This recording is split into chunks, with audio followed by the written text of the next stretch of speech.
तो अब इसको संतानों के कारण सुख ज़्यादा मिलता है।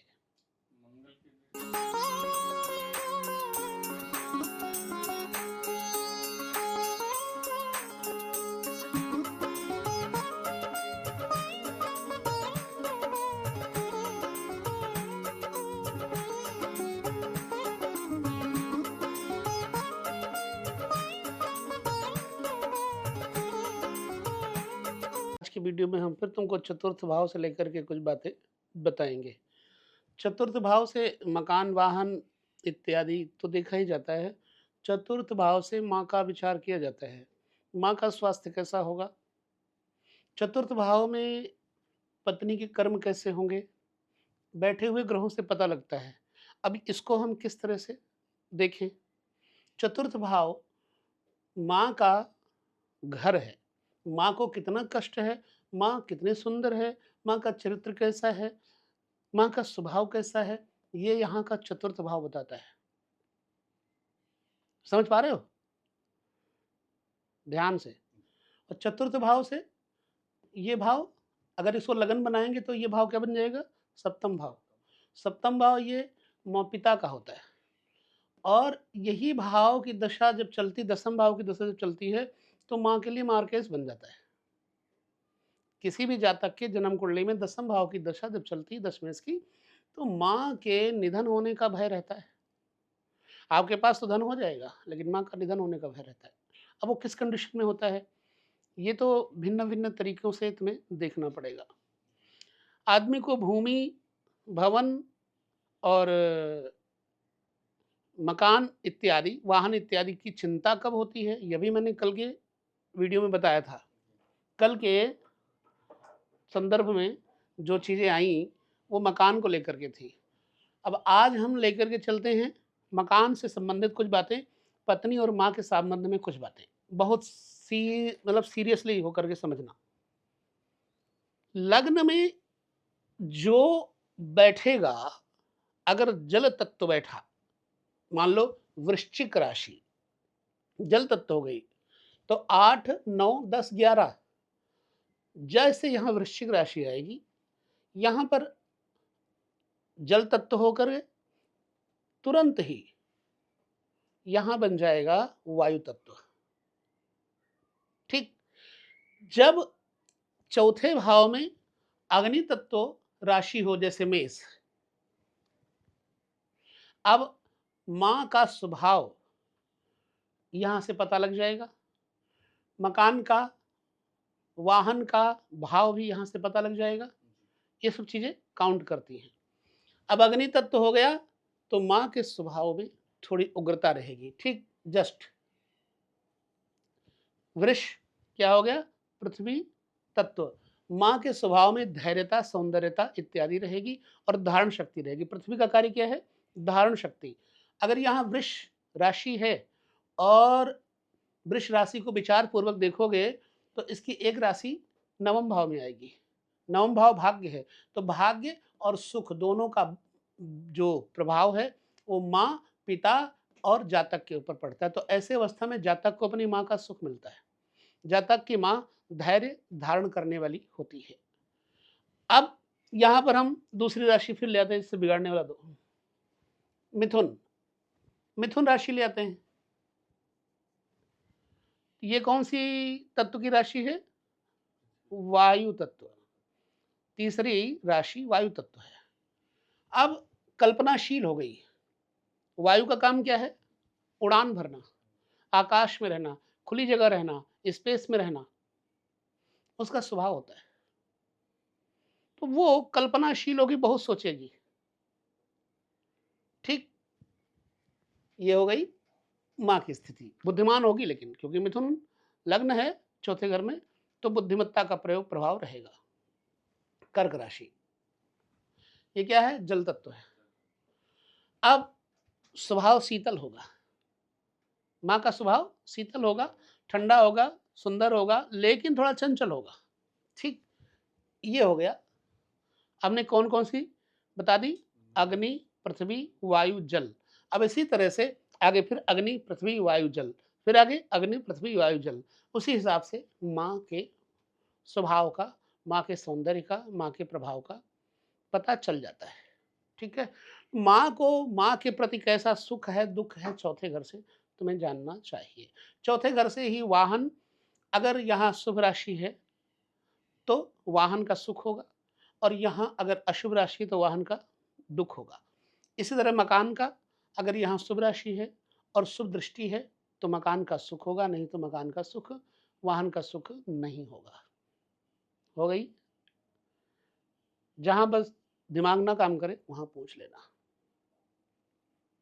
अब देखो, चौथा घर व्यक्ति के सुख का घर है। आदमी को सुख मिलेगा कब? जब छठे, 8वें, 12वें भाव से सुखेश का कोई संबंध नहीं होगा। ठीक?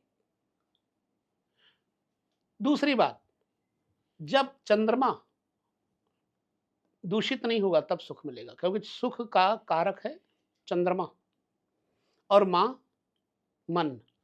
तो जिसका चंद्रमा पापी हो, उसका स्वभाव पापी होता है, मानसिक संताप रहता है। ये बात हो गई।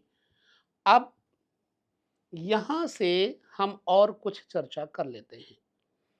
अगर चतुर्थेश एक प्रैक्टिकल कुंडली बना लेते हैं, ठीक है?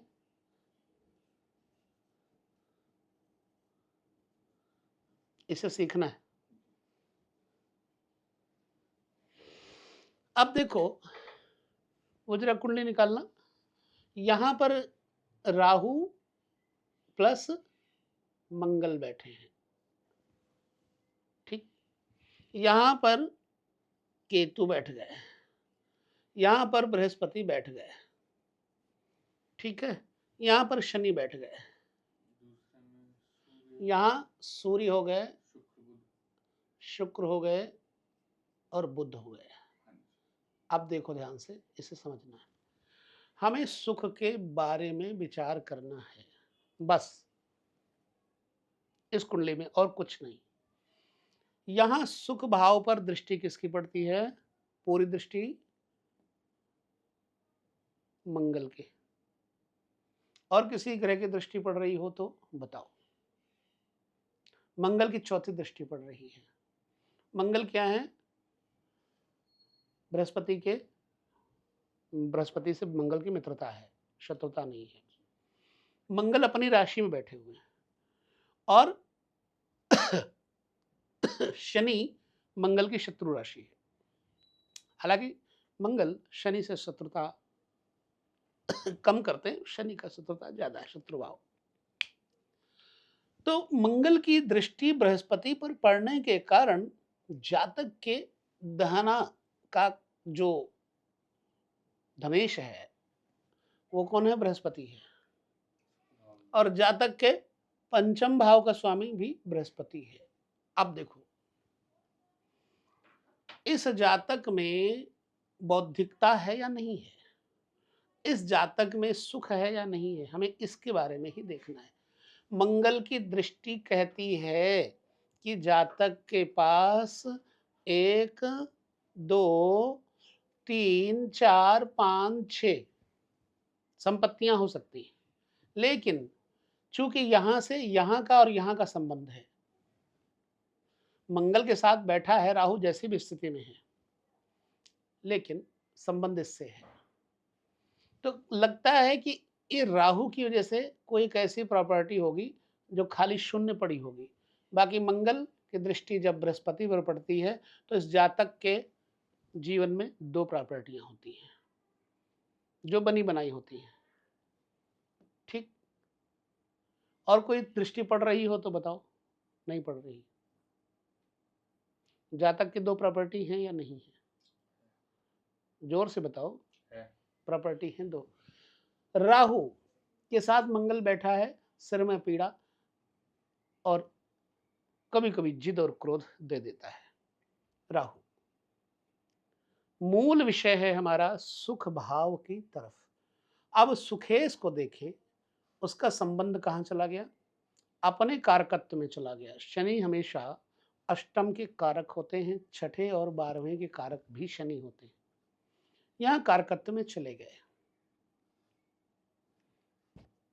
जातक को मकान होने के उपरांत भी कभी कभी अशांति हो जाएगी। यहाँ अष्टम में शनि चले गए। सुख का मतलब होता है पिता सुख, पति सुख, पुत्र सुख, ये सब सुखों से संबंध। अब इस जातक को मकान इत्यादि का सुख सब होने के उपरांत अष्टम में शनि जाने से थोड़ा सा प्रभाव गलत हो जाता है। अब एक दृष्टि शनि की पड़ रही पंचम में, पंचम की राशि बृहस्पति, अर्थात शनि पंचम भाव में दृष्टि डालते हैं तो जातक के संतान इत्यादि को नुकसान कर सकते थे, नहीं कर पाए। कारण पंचम भाव के स्वामी बृहस्पति चतुर्थ भाव में बैठे हुए हैं, सुख भाव में बैठे हुए हैं, और यहाँ पर मंगल की दृष्टि पड़ रही है, 2 संतानें होती हैं, क्योंकि संतानेश है ना बृहस्पति। तो अब इसको संतानों के कारण सुख ज्यादा मिलता है। मंगल की दृष्टि से गुरु जी दो पुत्र की प्राप्ति होती है। मंगल एक, बृहस्पति एक, और 2 प्रॉपर्टी गुरु जी कैसे बनती है? 2 प्रॉपर्टी ऐसे बनती है, मंगल एक, बृहस्पति एक, दृष्टि बन गई ना, दृष्टि योग देखो। इसकी सुख की दशा गुरु जी फिर बृहस्पति की मानी जाएगी या शनि की? सुखेश की दशा, सुखेश की दशा, यहाँ शनि होंगे सुखेश, अष्टम में बैठे होंगे। जब शनि सुखेश अष्टम में बैठे होंगे तो जातक को उस दशा में थोड़ा असुख असुविधा होगी। शनि की दशा में, शनि की दशा में अभी कौन सी दशा चल रही है? अभी तो गुरु जी चल रही है मंगल की। मंगल की दशा के बाद कौन सी आएगी? राहु की। राहु कहाँ बैठा है? मंगल में ही, तो मंगल के समान ही हो गई, तो मंगल की तरह ही वो दशा होगी। राहु के बाद बृहस्पति की दशा आएगी। जब बृहस्पति की दशा आएगी तो जीवन में शांति, आनंद, समृद्धि, सुख, पोते पोतियों का, इनका सबका सुख लेकर के ऐसा जातक जीवन को अंतिम क्षण में जीते हुए सुखपूर्वक विदा लेता है, क्योंकि द्वितीयेश की दशा मारकेश भी है, और जब इसी में कहीं शुक्र आ जाए तो वो भी मारक बनेगा बृहस्पति की दशा में। लेकिन इस दशा में जीवन का जब अंतिम पल होता है जातक का, तो वो सुखपूर्वक 87 साल जीता है। ये कैसे 87 साल? ये चीज हम यहाँ से लेते हैं, ये किसी के पास विधा नहीं है, मेरे पास है, और यहाँ से ही हम गणना आयु की करते हैं। ये हमारे अनुसार 40 सालों में जितना देखा मैंने सही पाया है। यहाँ के अंक को जोड़ो इसके साथ में, कितना हो गया? बस ये हमारी विधा है। बाकी बहुत सारी विधाएं हैं, पिंडांक निकालना, आयु के अंक निकालना, अलग अलग, इसमें कुछ कम ज़्यादा हो सकता है। क्यों हो सकता है? क्योंकि किसी की कुंडली परफेक्ट टाइमली नहीं होती, कई बार 1-2 मिनट या 2-4 सेकंड का असर जरूर हो जाता है। चलिए खैर, ये हमने इसलिए दिखाया प्रैक्टिकल कि इनके पास 2 पुत्र 2 मकान हैं, और एक प्रॉपर्टी और होगी, है या नहीं हम नहीं जानते। 2 पुत्र 2 मकान है गुरु जी? कोई और प्रॉपर्टी है? पुत्र के पास प्रॉपर्टी हो सकती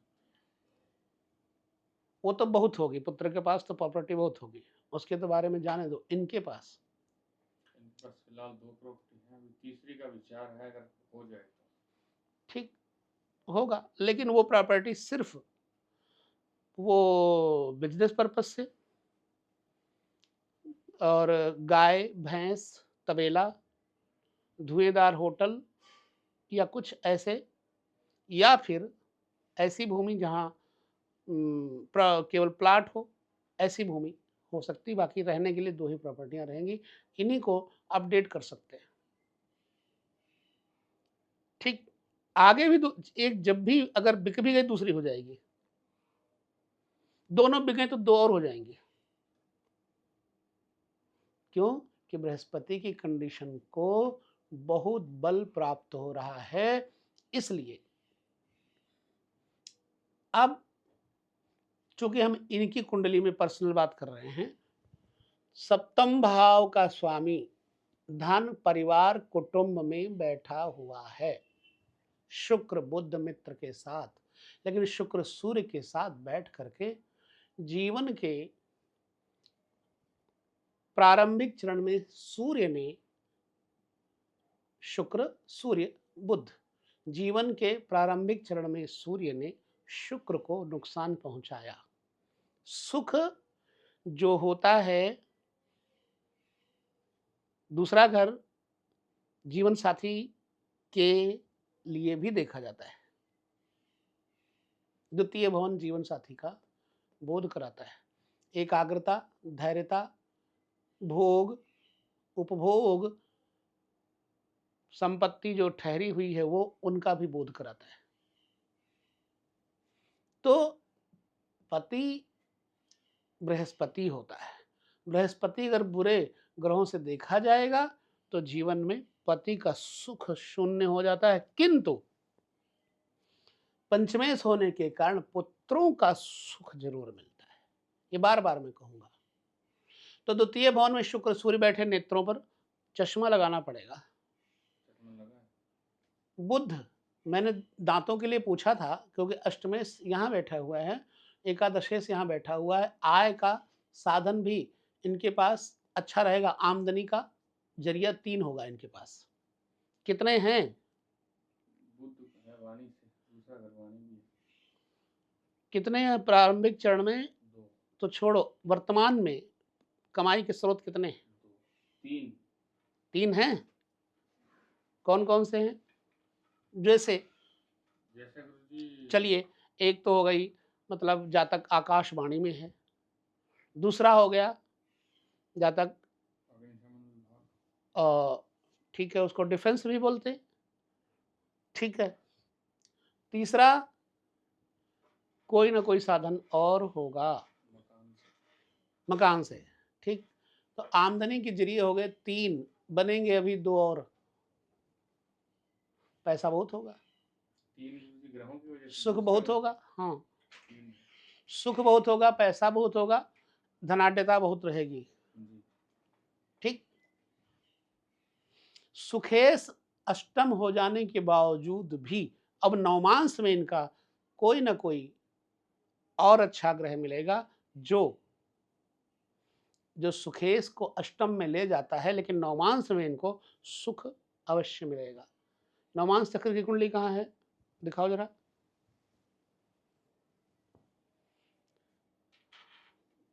नवमांश ही है। नवमांश में भी शनि नीच के अष्टम में बैठे हुए, लेकिन यहाँ सुखेश सप्तम में बैठे हुए हैं। अंततः जीवन में साधु संत स्वरूपी किसी जीवन श्रृंखला को चलाने वाले सहयोगी का वो मिलता है। देख लो, सप्तम में बैठा हुआ है। ये क्या है? नवांश व्यक्ति का दूसरा चरण है, जीवन का दूसरा चरण, जो कि इनके आयु को गणना करते हैं। 2 चरण इसके बनाते हैं। यहां से इसको हम आधा इधर करते हैं, आधा इधर करते हैं। बहुत सीखने को मिलेगा। 8 9 कितने हुए? 17। 17 10 27, 27 10 37 1 38, 38 10 48 2 50, 50 1 51, 51 साल पर ठीक 53, 51 52 53, ठीक 53 साल पर इनके जीवन में आनंद सुख वैभव आदि बृहस्पति देंगे। चेक करो, अभी कितने साल की उम्र हुई है? अगर हम जोड़े 75 के हिसाब से, तो 75 में 25 वो, 25 ये 50 और 51, ठीक हुआ। 52वां गुरु में शनि आ जाएंगे तत् 53 में। तत्काल उसका प्रतिफल इनको जीवन में सुख मिलेगा। तो हमारा एक ही उद्देश्य था कि सुखेश की कंडीशन को देखना। अब चलो हमने ये प्रैक्टिकल करवाया ताकि तुमको इसका पता लगे कि कुंडलियों में ग्रह कितने सही होते हैं और कितनी सही बात बताते हैं, बशर्ते हमको उनको पढ़ना चाहिए अच्छे से। किसी व्यक्ति को माँ का सुख होगा या नहीं होगा? यदि चतुर्थे अष्टम में चला जाए या द्वादश चला जाए या छठे चला जाए तो सुख नहीं होगा, लेकिन सुख होगा कब? जब बृहस्पति की दृष्टि सुखेश पर पड़ रही हो। तो माँ का सुख था। 5वीं दृष्टि है। बहुत गोरी नहीं रही होंगी माता जी, ठीक अच्छा धड़ल्लेदार दबंग स्वभाव रहा होगा इनकी माता जी का। मेरे हाँ में हाँ मत मिलाना, सिर्फ हाँ था या नहीं। हाँ जी है। अष्टम, अब बृहस्पति की पंचम दृष्टि यहां पड़ रही, इसलिए सुख मजबूत है। अब ये शनि का पंचम अष्टम में बैठ जाना कोई नुकसान नहीं दे रहा, ना ही पुत्रों के घर को नुकसान दे रहा है, ना माँ के घर को नुकसान दे रहा है, और ना ही सुख के घर को नुकसान दे रहा है। सुखे स्वयं के भाव के स्वामी सुखेश जहां बैठा है, उस भवन का स्वामी कौन है? शनि। शनि को कौन देख रहा है? बृहस्पति। सूर्य बुध शुक्र ये बैठे हैं, पर इनकी भी दृष्टि रही है। इनको अपने माय के पक्ष से, माय का पक्ष यहाँ पर अगर देखेंगे तो द्वितीय भवन हो जाएगा, वो भी लोग ठीक होंगे, लेकिन शनि की दृष्टि से वो लोग थोड़ा दुर्बुद्धि को प्राप्त हो जाएंगे। ये तो हो गया माँ के सुख और सुखेश के ऊपर हमने थोड़ा चर्चा कर ली। और एक बात, चतुर्थ भाव का स्वामी चतुर्थेश अगर केंद्र में हो, शुक्र भी केंद्र स्थान में हो और बुध अपनी उच्च राशि में हो, तो जातक मां का भरपूर सुख प्राप्त करता है। ये तुमको अपनी कुंडली में देखना होगा या इनकी कुंडली में। इनकी मां का भी तो तुम्हें पता ही है। चतुर्थेश केंद्र में हो, केंद्र में नहीं है। चतुर्थेश केंद्र में नहीं है, अष्टम में है। पहली शर्त खत्म हो गई। और शुक्र भी केंद्र में हो, तो शनि के केंद्र में शुक्र आ गया। शनि के केंद्र में सुख आ गए, लेकिन लग्न के केंद्र में नहीं है। संभवतः चंद्रमा यहां बैठे हैं, तो चंद्रमा यहां बैठे हैं तो भी केंद्र में नहीं आएंगे। बुध अपनी उच्च राशि में हो तो जातक अपनी मां का भरपूर सुख प्राप्त करता है। तो मां से सुख तो मिला, कारण क्या था? यहां ये शर्तें भरपूर नहीं है। मां का सुख मिला सिर्फ बृहस्पति की वजह से, बाकी शर्तें लागू नहीं होती। तो हर शर्त को कुंडली देखते समय समझना चाहिए, यह भाव है। यहां से पशुधन के बारे में पता लगता है। चतुर्थ भाव में अगर सूर्य के साथ शनि बैठे हों और चंद्रमा नवम भाव में आ जाए, मंगल 11वें भाव में चला जाए, तो जातक को गाय भैंस दुधारू पशुओं से व्यापार का लाभ मिलता है। चतुर्थ स्थान में सूर्य प्लस शनि, चंद्रमा नवम में और मंगल 11वें भाव में हो, तो इस तरह से जातक को इसका सुख मिलता है। वाहन का सुख, चौथा घर वाहन है। लग्न में शुभ ग्रह की राशि हो और चतुर्थेश यहां का स्वामी लाभ स्थान में हो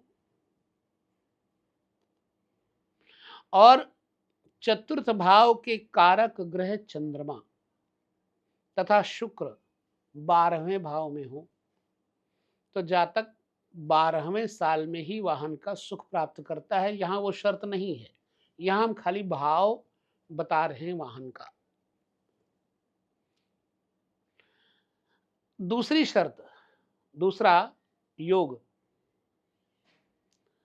चतुर्थेश और एकादशेश यानी चौथे घर का स्वामी, 11वें घर का स्वामी परस्पर स्थान परिवर्तन कर रहे हों।